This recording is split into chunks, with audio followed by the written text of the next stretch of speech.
అందరికి శనార్థులు అందరు ఇటు మంచిగున్నారు. నేనైతే గట్లా ఉన్నాయో పట్టబలు మాత్రం నిద్రతలే టైం 2 అవుతుంది.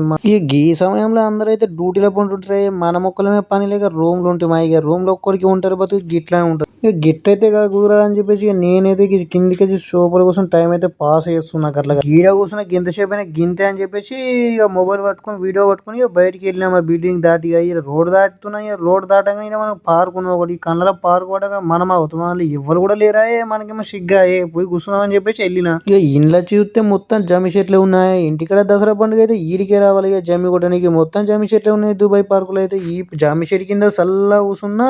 ఎంత కూర్చున్నా కానీ పొలాల గాలి లేక చల్ల గాలి తత్తలేదు. గరం గరం గాలి వస్తుంది. ఈ గరం గాలి వస్తుంది కానీ ఇక ఈ దుబాయ్ అంటే ఈ గరంకు తట్టుకోక తప్పదు. కానీ ఇంత గరంకే గిట్లా అంటే ఎండల పని చేసేటోళ్ళు ఇక ఇంకెట్లా ఈడ పార్కులో మొత్తం ఉసుకనే వచ్చిరు కదా. మా ఊర్లో ఉన్న పార్కులో అయితే మొత్తం గడ్డి చెట్లు ఏమో నేచర్ కూడా పెంచుతారు. ఈడ మాత్రం మొత్తం ఇక గింత లోపలే మనకైతే 2 పవరాలు కానొచ్చినాయి. మంచిగానే మెత్తున్నాయి. మంచిగానే జంటగా మంచిగా ఉన్నాయి. లవర్లను తోలుకొని పార్కులు కత్తారు. మనం చూడు ఫోన్ పట్టుకొని పార్కులు వచ్చాను. గింత కూడా ఇక సింగిల్ బతుకులు కానీ ఇంకా ఉన్న ముచ్చట చెప్పాలంటే ఇక ఈ వీడియోలో చెప్పొచ్చేది ఏంటంటే దుబాయ్ లో పని లేకుండా గింతే ఉండదు బతుకు. పార్క్ లో కూర్చుండు, రూమ్ లో వండు అంతే. వర్క్ ఉన్నదా ఓకే వర్క్ చేసుకోవడం లేకుండా గింతే బతుకు. సరే మరి బాయ్.